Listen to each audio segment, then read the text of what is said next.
يا أيها الذين آمنوا لا تكونوا كالذين كفروا وقالوا لإخوانهم إذا ضربوا في الأرض أو كانوا غزا لو كانوا عندنا ما ماتوا وما قتلوا ليجعل الله ذلك حسرة في قلوبهم والله يحيي ويميت والله بما تعملون بصير.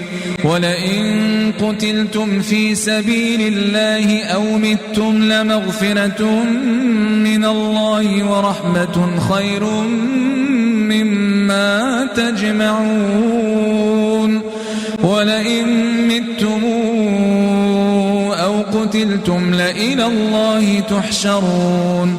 فبما رحمة من الله لنت لهم ولو كنت فظا غليظ القلب لانفضوا من حولك فاعف عنهم واستغفر لهم وشاورهم في الأمر فإذا عزمت فتوكل على الله إن الله يحب المتوكلين.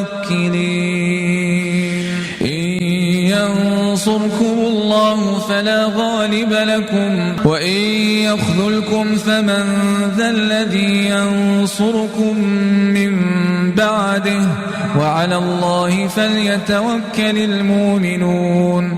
وما كان لنبي أن يغل ومن يغل يات بما غل يوم القيامة ثم توفى كل نفس ما كسبت وهم لا يظلمون. أفمن اتبع رضوان الله كمن باء بسخط من الله ومأواه جهنم وبئس المصير. هم درجات عند الله والله بصير بما يعملون. لقد من الله على المؤمنين إذ بعث فيهم رسولا من أنفسهم يتلو عليهم آياته ويزكيهم ويعلمهم الكتاب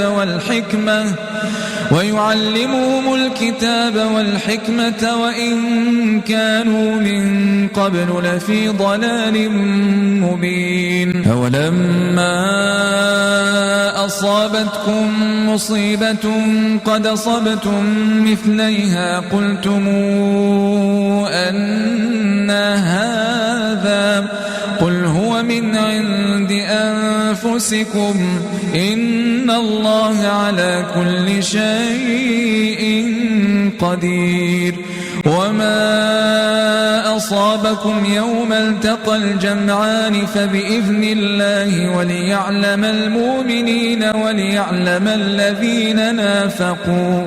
وقيل لهم تعالوا قاتلوا في سبيل الله أو ادفعوا قالوا لو نعلم قتالا لاتبعناكم هم للكفر يومئذ أقرب منهم للإيمان يقولون بأفواههم ما ليس في قلوبهم والله أعلم بما يكتمون.